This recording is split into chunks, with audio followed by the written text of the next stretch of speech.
같죠? 저도 그렇게 생각했습니다. 왜냐하면 여자들은 대개는 집에 났을 때에 다 단정하게 하고 나오지 않습니까? 화장도 하고 변장도 하고 위장도 하고, 그래서 전혀 손댈 게 없기 때문에 남자들이 많이 볼 것으로 보입니다. 그런데 실제로는 여자들보다 남자가 많이 보는 것이 이유가 있답니다.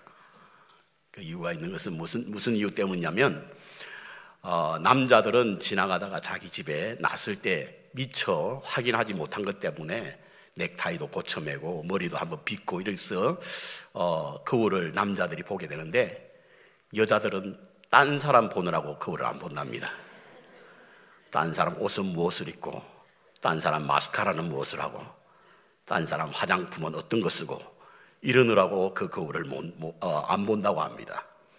우리 옆에 계신 분들과 인사 한번 할까요? 거울을 보며 삽시다.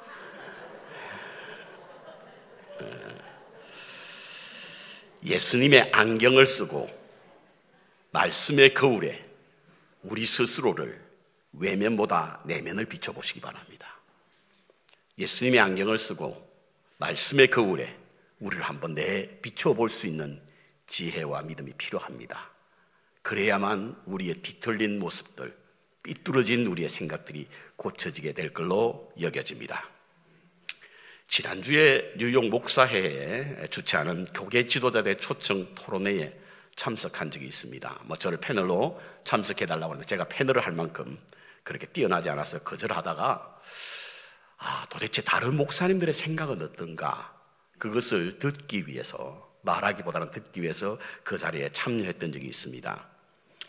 여러 목사님들이 차세대 문제, 그리고 이민사회의 본질적 문제, 그리고 교회의 문제들을 발표하고 나누는 시간이었는데요, 대안이 없을까 하고 모인 자리였습니다. 이와 같은 토론회를 벌이는 이유는 지금 교회가 심각한 위기에 있다고 하는 것을 반증합니다. 교회가 위기가 있으니까 이 교회를 어떻게 한번 이 위기에서 극복해 볼까. 정말 지금 우리 이민교회가 지금 큰 위기를 겪고 있지 않습니까, 여러분? 팬데믹 이후에 수많은 교회들이 문을 닫았습니다.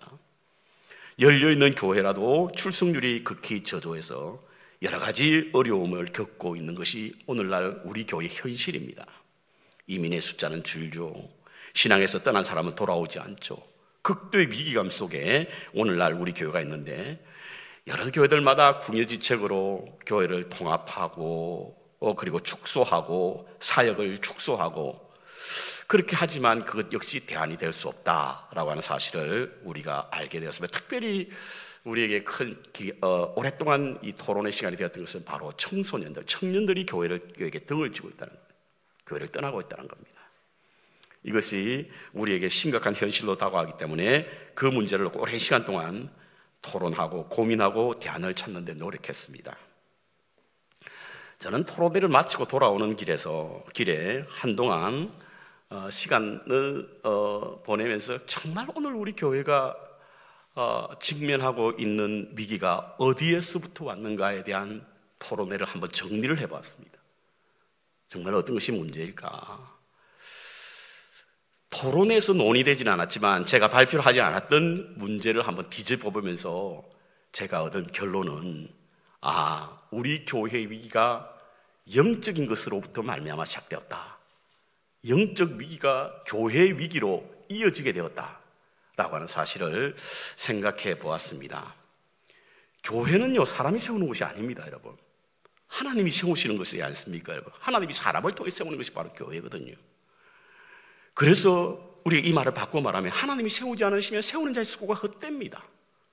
아무리 노력을 해도 이 위기에서 극복할 수 없는 것이죠. 그래서 오늘날 교회 위기는 바로 하나님과의 관계 위기 속에서 오는 것이다. 저는 그렇게 봅니다.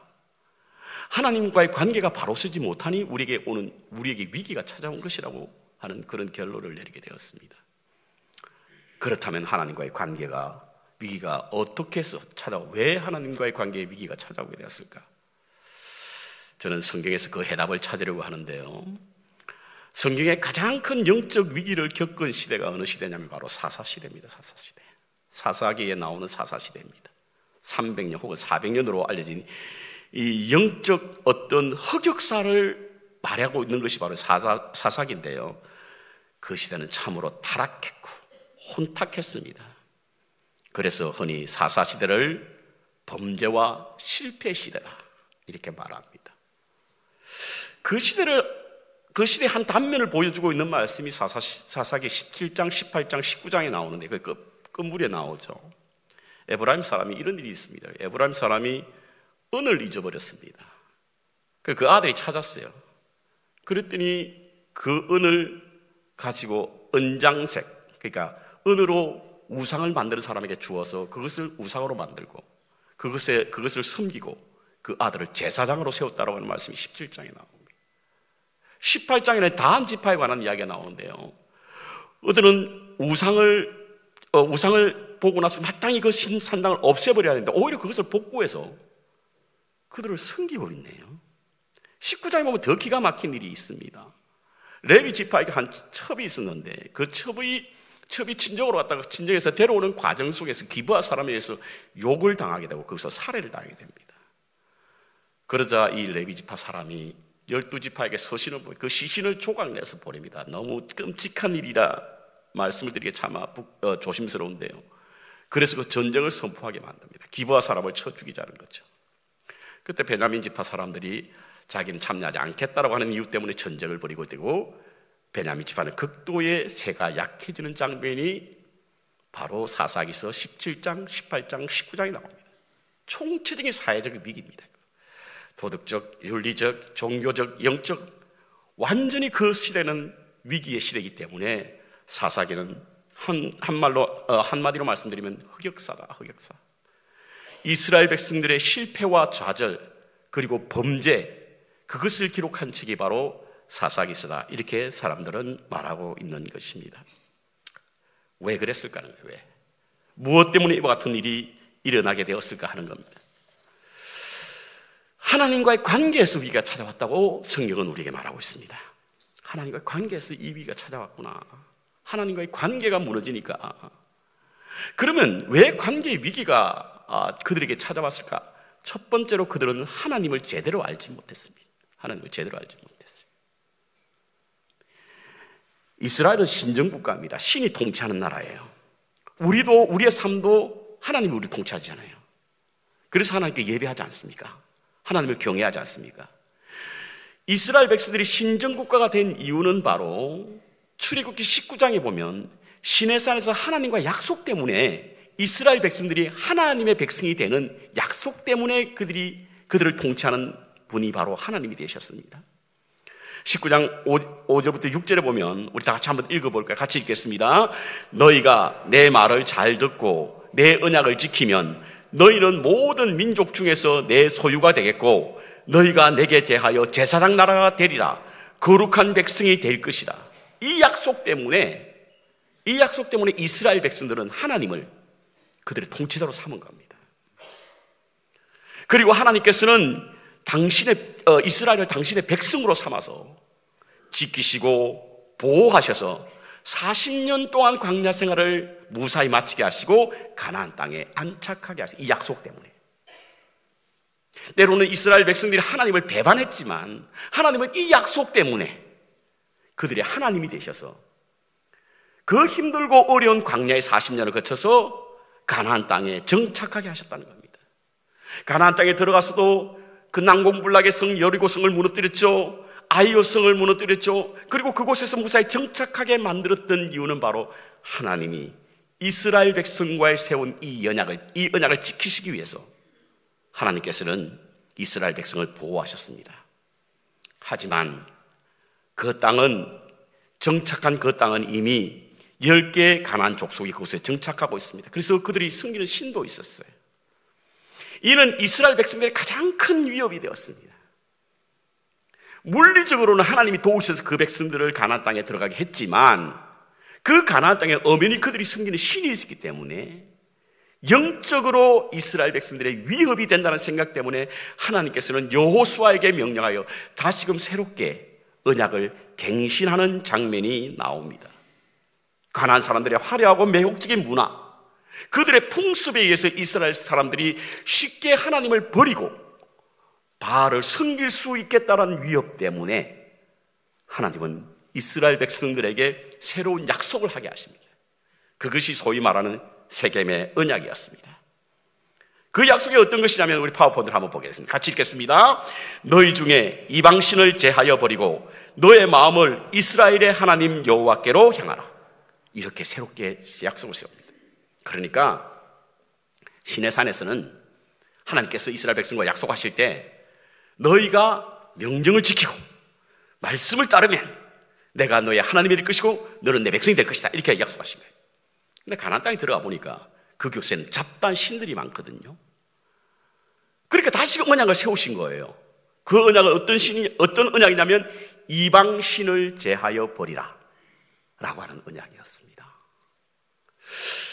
이 약속 때문에 하나님께서는 이스라엘 백성들의 하나님이 되시고 그리고 하나님께서 그 이스라엘 백성을 지켜주셨는데 이 언약을 맺었을 때 모든 백성들이 아멘, 아멘, 그렇게 하겠습니다, 그렇게 하도록 하겠습니다 라고 하는 서약을 했습니다. 그런데 그와 같은 약속이 한 세대를 지나지 않았습니다. 보시겠습니다. 여호수아 24장 31절에 보면요, 언약에 참여한 세대는 하나님을 알았고 섬겼다라고 기록되어 있는데 사사기서 2장 10절에 보면 그 다음 세대는 하나님을 알지 못하여 여호와께서 행하신 일도 알지 못했더라. 출애굽해서 광야에서 하나님을 경험한 세대는 하나님을 알았습니다. 그래서 하나님과의 약속을 소중히 여겼던 거예요. 말씀을 지켰고 말씀대로 행하기를 결의했고 그리고 심지어 새로운 세겜에서의 언약도 그들은 약속했습니다. 그래서 내가 하나님 외에는 다른 신을 섬기지 않겠다라고 이야기했어요. 그런데 그 다음 세대는 하나님을 몰랐다는 거예요.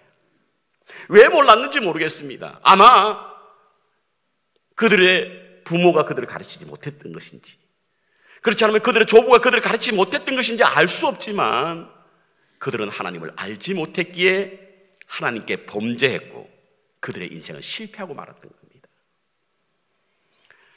여러분, 하나님을 알지 못하면 죄를 짓게 되고요, 실패하게 되는 영적 위기에 빠지게 됩니다. 하나님을 알지 못하게 되면. 그래서 호세아서는요, 이스라엘 백성들이 멸망당할 위기에 빠지게 된 이유가 바로 하나님을 알지 못한 하나님에 대한 지식의 결핍에서 왔다고 보았는데요. 호세아서 4장 6절에 보면 내 백성이 지식이 없으므로 망하는도다. 내가 이스라엘 백성이 지식을 버렸어요. 나도 너희를 버리겠다. 하나님에 대한 지식을 버리니 하나님을 버리시겠다는 거예요. 내 제사장이 되지 못하게 할 것이요 내 백성이 되지 못하게 할 것이다. 왜? 하나님을 아는 지식을 버렸다는 겁니다. 그래서 호세아서 6장 4절에 보면 하나님을 알자, 힘써 여호와를 알자, 알자라는 소리 계속해서 반복하고 있습니다. 오늘날 우리는 어떻습니까, 여러분?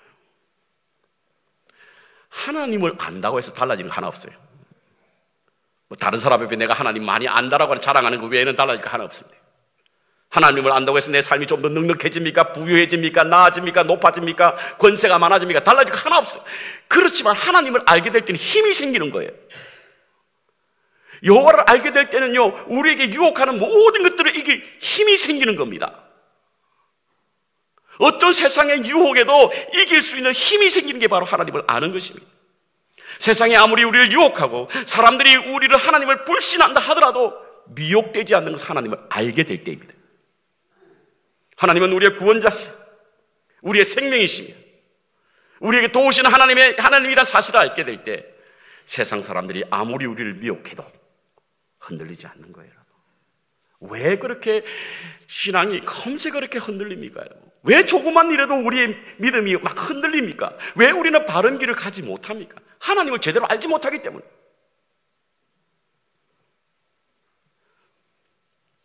지난주에 제가 새벽기도에도 잠시 말씀을 나눴습니다만 지난주 화요일에 멕시코에서 온 두 분의 선교사님들과 함께 이런저런 이야기를 나눌 기회가 있었습니다.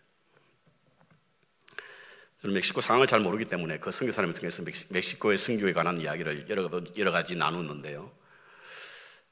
한 서너 시간 동안 이런저런 이야기를 나누면서 말미에 목사님, 저희 교회는요 이런 분이 계십니다. 어떤 분이 찾아와서 제게 그러더라는 거예요. 목사님께 목사님이 믿는 하나님과 제가 믿는 하나님이 좀 다른 것 같아요. 이러더라는 거예요. 맞습니까? 무슨 의도인 줄은 알겠어요. 목사님 설교 듣기 싫다는 이야기겠죠. 목사님 말씀이 귀에 들어오지 않는다는 뜻으로 알고 있습니다. 그러나 그런 식의 표현은요, 굉장히 위험한 겁니다. 어떤 분은 태평양 건너가기 전에 하나님과 태평양 건너고 나서 하나님 다르대요. 그런데 문제는 그와 같은 분들이 많다는 겁니다. 왜죠? 하나님을 제대로 알지 못하기 때문이에요. 신관이 제대로 정립되지 않기 때문이에요.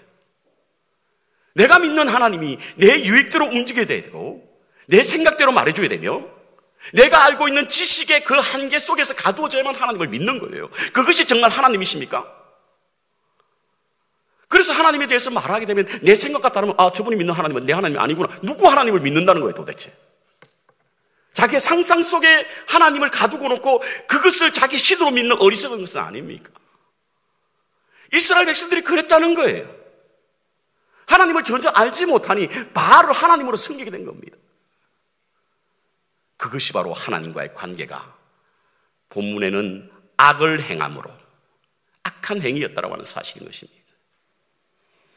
호세아 시대의 같은 동시대 사람이었던 아모스 선지자는 무엇을 말합니까, 여러분? 왜 그들이 하나님을 알지 못했다고 말합니까? 아모스는 이렇게 말합니다. 양식이 없어 주림이 아니요 마실 물이 없어 가람이 아니라 여호와의 말씀을 듣지 못한,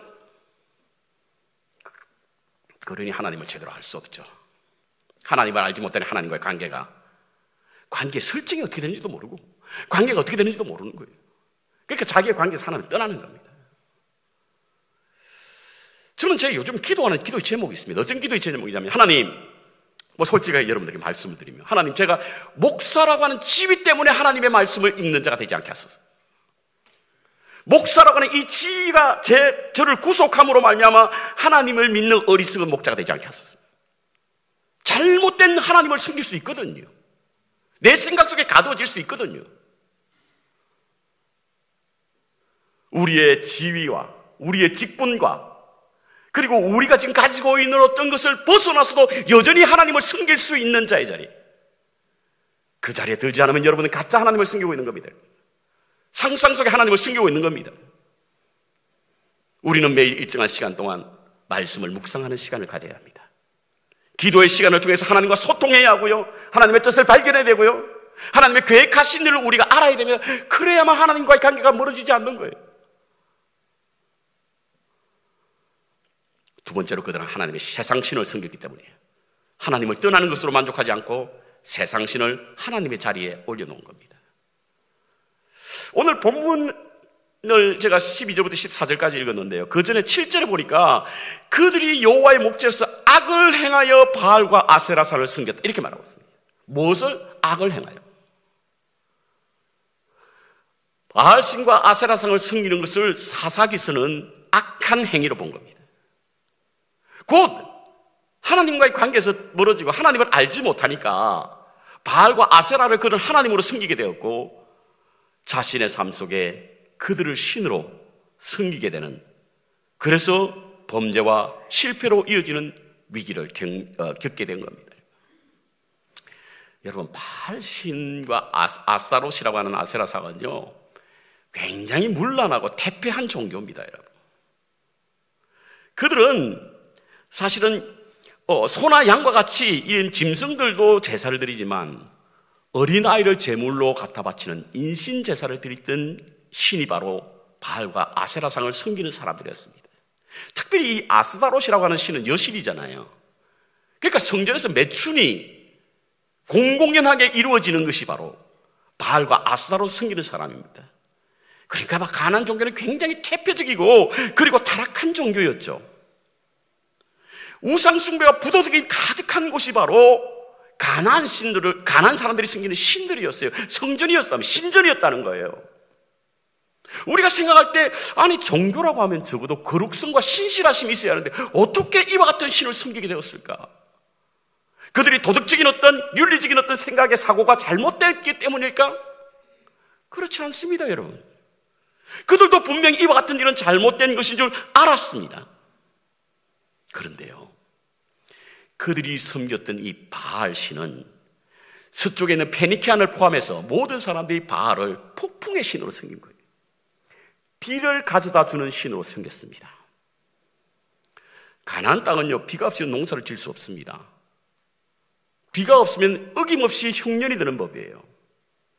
그런데 그 가나안에 있는 사람들은 기름진 것을 먹고 그들이 풍요하게 노렸던 것은 바로 모든 그 이유가 바알신을 숭배하기 때문이라고 믿었습니다.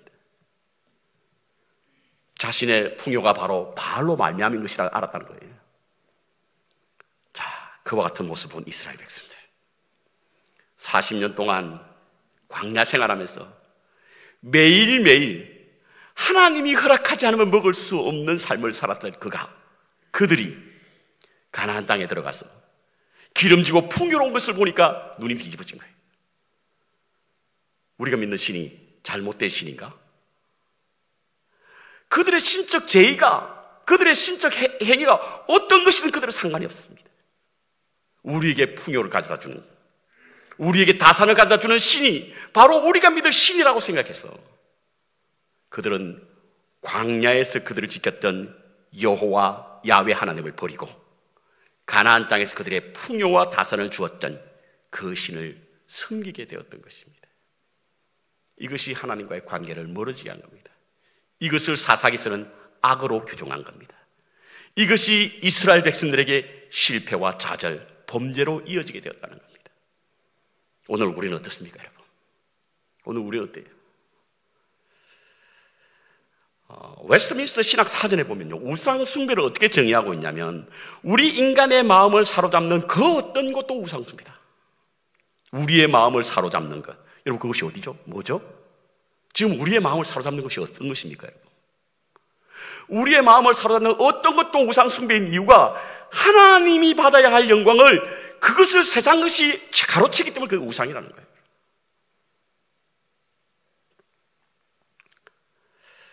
그렇다고 한다면 우리도 얼마나 많은 바알이 우리 가운데 있습니까? 우리로 하여금 풍요롭게만 살게만 해준다면, 넉넉하게 살 수 있도록 해준다고 한다면, 내 뜻대로 내 생각대로 이루어지게 해준다면 그 어떤 신도 상관이 없다라고 생각하며 신앙생활 하시는 분은 혹시 없습니까? 그 대상이 누구이든 내가 잘 살게만 해준다고 한다면, 넉넉하게만 해준다고 한다면, 내 뜻대로만 이루어지게 해주는 신이 있다고 한다면 하나님이 안 해도 괜찮다고 하는 것이 혹시 우리의 신앙이 아닙니까, 여러분? 어떤 경우에도, 어떤 형편에도 우리를 만드시고 우리를 지키시고 보호하시는 여호와 하나님이 우리의 하나님이심을 잊지 마시기를 축복합니다. 그분이 바로 우리를 만드신 하나님이세요. 세 번째로 관계가 멀어지게 되었던 것은 바로, 관계의 위기가 찾아와서 영적 위기를 겪게 되었던 것은 바로 하나님의 명령을 따르지 않았기 때문입니다. 신명기서 7장에 보면 모세가 이스라엘 백성들을 데리고 가나안 땅에 들어가기 전에 마지막 그는 이스라엘 백성들을 향하여 설교하는 내용이 나옵니다. 느보사령이라고 하는 곳에서 가나안 땅을 바라보면서 그곳에서 들어가 생활하게 될 이스라엘 백성들에게 모세는 마지막으로 그가 설교한 내용이 신명기서 7장에 나오는데요, 가나안 땅에 들어가서 어떤 백성들과 언약도 하지 말고 그들을 불쌍히도 여기지도 말고 그리고 혼인도 하지 말라, 이렇게 말씀하고 있습니다. 더 나아가서 민수기서 33장에 보면요, 여호와께서 모세를 통하여 그 백성들이 가나안 땅에 들어가면 가나안 땅에 있는 모든 사람들을 몰아내라고 했습니다. 그런데 어떻게 됐습니까? 사사기 1장에 보면 아무 족속도 몰아내지 못했습니다. 유다 족속, 베냐민 족속, 므낫세 지파, 에브라임, 스볼론, 야셀, 납달리, 단 모두 쫓아내지 못했다고 1장에 그대로 기록되어 있어요. 왜 사사기에서는 쫓아내지 못했다고 그렇게 기록했을까? 이것이 하나님의 명령에 불복종해가 되었고 그것으로 말미암아 사사시대는 가장 깊은 흑역사에 빠지게 되었다는 사실을 전해주기 위해서 1장에 기록되었습니다. 그런데요, 오늘날 우리가 이 말씀을 읽게 되면 하나님 너무 지나친 처사다. 아니 그들과 적당히 살아가는 게 뭐가 문제입니까? 더불어 살아야 되는데. 그것은 바로 그 말씀을 제대로 이해하지 못하기 때문에 그렇습니다. 고대 종교는요, 지방마다 그 신을 섬기는 신이 있습니다. 그리고 그곳에 들어가 산다라고 하는 의미는, 그들과 더불어 짝하에 산다라는 의미는 그들의 신을 받아들인다는 거예요. 그들의 신을 자신들의 주인으로, 자신의 신으로 섬긴다는 뜻이에요. 하나님은 그것을 아셨습니다. 특별히 이스라엘 백성들이 가나안 땅에 들어가게 될 때 가나안의 화려하고 풍요로움 때문에 이스라엘 백성들이 분명히 그들과 동화되었어요. 함께 삶으로 말미암아 하나님을 버릴 것이라고 하는 사실을 알았기 때문에 그들을 몰아내라고 하는 거예요. 그런데 그러지 못했다는 겁니다. 여기 이 쫓아내지 못했다라고 표현하고 있는데요, 이 쫓아내지 못했다라고 하는 이 번역은 쫓아내지 않았다라고 보는 것이 바른 번역입니다. 그러니까 불가항력적으로 그들이 힘이 없어서 혹은 여러 가지 환경 때문에 쫓아내지 못한 것이 아니라 그들의 이익 때문에 그들을 쫓아내지 않은 것입니다. 그것을 알게 하는 게 1장 30절에 나오는데요, 가나안 사람들이 이스라엘 사람 중에 거하여 사역을 하였다. 그러니까 이스라엘 백성들이 가나안 사람들을 쫓아내지 않은 이유는 그들에게 부역을 시킴으로 말미암아 그들을 종으로 삼고 부역을 시키기 위해서 그와 같은 일을 하지 않았다는 겁니다. 그런데요, 그렇게 쫓아내지 못함으로 얻은 결과를 한번 보십시오. 그들을 몰아내지 못함으로 얻은 결론을 한번 보십시오. 먼저는 그들로부터 괴롭힘을 당하게 됩니다. 쫓아내지 않았더니 그들이 이스라엘 백성을 괴롭히기 시작하는 겁니다. 2장 3절에 보니까요, 하나님의 언약을 지키지 않은 이스라엘 백성들을 향하여 여호와의 사자를 통하여 가나안 사람들과 그 신들을 쫓아내지 못함으로 말미암아 가나안 사람들이 이스라엘 사람들에게 끝까지 옆구리를 찌르는 가시가 되었다. 옆구리 찌르는 가시가 되었다. 악한 것을 몰아내지 않으면 그것이 여러분의 옆구리를 찌릅니다. 하나님께서 원하지 않고 하나님께서 미워하고 싫어하는 것을 쫓아내지 않고 몰아내지 않으면 그것이 우리의 신앙의 옆구리를 찌르게 됩니다. 혹시 우리 가운데 오늘 우리의 영적 옆구리를 찌르는 분을 가만히, 영적 옆구리를 찌르는 그것을 가만히 보십시오. 혹시 우리가 몰아내야 될 것을 몰아내지 않음으로 말미암아 영적 옆구리가 지금 찔려 당하고 있지는 않습니까? 사사기는 온통 전쟁의 이야기죠. 사사들이 전쟁을 합니다. 그 전쟁의 원인이 무엇입니까? 쫓아내지 못했기 때문이에요. 몰아내지 못했기 때문입니다. 이것이 그들의 올무가 된 거예요. 오늘 영적으로 우리가 믿음 생활하는 우리에게도 마땅히 버려야 하고 마땅히 비워야 할 것을 비우지 못하기 때문에 그것이 우리의 올무가 되어서 우리 옆구리를 찌르는 거예요. 하나님과의 관계가 멀어지게 만듭니다. 둘째로 약속의 선물을 잃어버렸습니다. 하나님께서 이스라엘 백성이 주신 선물이 세 가지가 있습니다. 첫 번째로 성전, 두 번째로 율법, 그리고 마지막으로 땅입니다. 이스라엘 사람들이 왜 그렇게 땅에 목숨을 걸고 있는 줄 아십니까? 그 땅은 하나님이 주신 선물로 여겼기 때문이에요. 그런데 그 땅을 다 차지했습니까? 못했습니다. 하나님께서 여호수아와 갈렙을 통해서 정탐꾼으로 보냈을 때 그 땅은 하맛억이 단보다 훨씬 높은 데까지 보여주세요. 그 땅을 하나님이 선물로 주시겠다는 거예요. 근데 이스라엘 사람들이 그 땅을 다 여러분 성취했습니까? 다 소유했습니까? 그렇지 못했거든요. 왜 그와 같은 일이 일어났죠? 몰아내지 못했기 때문이에요. 오늘 우리가 하나님으로부터 마땅히 받을 약속의 선물을 받지 못하는 것은 아직까지도 내 가운데, 우리 가운데 있는 몰아내지 못한 것 때문에 그 선물을 받지 못할 수 있습니다. 마지막으로 그들은 자신의 것들이 빼앗깁니다. 가나안 신을 쫓아내려 하나님의 명령을 지키지 않았기 때문에 그들에게 생긴 한 사건이 있습니다. 그 사건은 바로 사사기 6장에서 다루고 있는데요, 바알을 섬기는 이 미디안 사람들이 그 주위에 있는 많은 국가를 데리고 많은 세력들을 연합해서 이스라엘 백성이 끊임없이 침략합니다. 그런데 이스라엘 백성이 거기에서 패전을 하게 됩니다. 집도 빼앗기게 되고 그들의 소유도 빼앗기게 되고 파종을 하고 수확을 시키게 되면 그들이 어김없이 쳐들어와서 그것을 다 빼앗아갑니다. 결국에는 그 땅에서 견디지 못하고 이스라엘 백성들은 산으로 들러 도망가게 돼요. 왜? 그들을 몰아내지 못했기 때문에. 몰아내지 못하면 그들이 우리의 주인 행세합니다. 우리가 버리지 못하고 우리가 비우지 못하는 어떤 것이 있다고 한다면 그것이 나중에 우리의 주인이 되려고 하는 거예요. 적당하게 타협하고 적당하게 그들과 함께 이렇게 적당하게 살아가게 될 때 그 적당히 우리의 신앙을 위협하게 된다는 겁니다. 저는 팬데믹 기간 동안 가장 힘들었던 것이 무엇이냐면 대충 해라고 하는 단어였어요. 뭘 그렇게 목숨 걸고 목회 대충 하지? 보는 사람도 없는데, 아는 사람도 없는데 적당하게 해라는 소리가 저를 매우 괴롭혔어요. 그래서 제가 팬데믹 기간 동안 쓴 목회 서신 가운데 적당이라고 유혹이 나에게 스멀스멀 접어듭니다. 왜 적당히 하면 안 되느냐면 그 적당히가 우리를 결국에는 침몰시키기 때문에 그렇습니다. 대충이 우리를 잠식하기 때문에 그래요. 여러분, 우리의 삶 속에 몰아내야 될 것이 있습니까, 여러분? 내 욕심입니까? 내 고집입니까? 나를 지배하고 있는 습관화된 비신앙적인 행위입니까? 몰아내야 합니다, 여러분. 그렇지 않으면 그것에 잠식됩니다. 그것에 침략당하게 되고 하나님의 약속의 축복을 믿지 못하게 되고 우리가 가진 그 신앙마저도 빼앗기게 됩니다. 그래서 이스라엘 백성은 하나님께 몰아내라고 말씀하신 겁니다. 여호수아서는 이스라엘의 성공이 전적으로 하나님과 도우심을 받고 하나님이 보호하심을 힘입었을 때에 하나님의 은총과 권능이 임함으로 말미암아 승리한 스토리를 담고 있는 것이 여호수아입니다.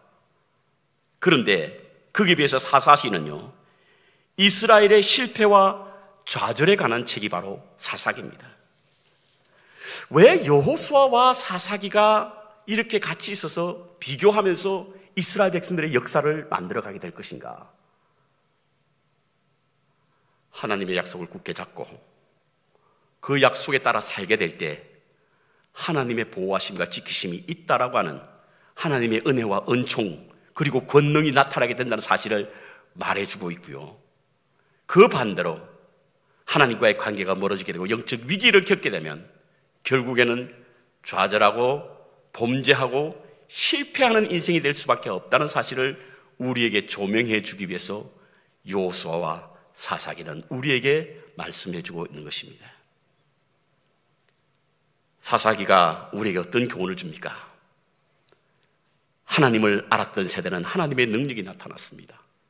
하지만 하나님을 몰랐던 세대는 하나님은 떠났고 그 떠난 자리에 그들은 세상의 신으로 채웠고 그것으로 인해 하나님의 약속의 축복이 그들로부터 멀어졌다는 사실인 겁니다. 영적 위기와 갈등으로 우리의 신앙이 흔들리고 있습니까? 다시금 하나님을 알기 위해서 하나님 앞으로 나아가야 합니다. 하나님과의 관계를 가로막는 어떤 세상의 우상도 멀리하시기 바랍니다. 그리고 나에게 주어진 하나님의 명령을 곱씹어 보시기 바랍니다. 하나님의 관계가 회복됨으로 영적 위기에서 벗어나 하나님의 구원의 은총과 권능이 우리의 삶을 견인함으로 주님이 펼치시는 영광의 자리에 이르는 하나님이 만드시는 길을 걸어가시는 우리 모두가 되시기를 주님의 이름으로 축원합니다.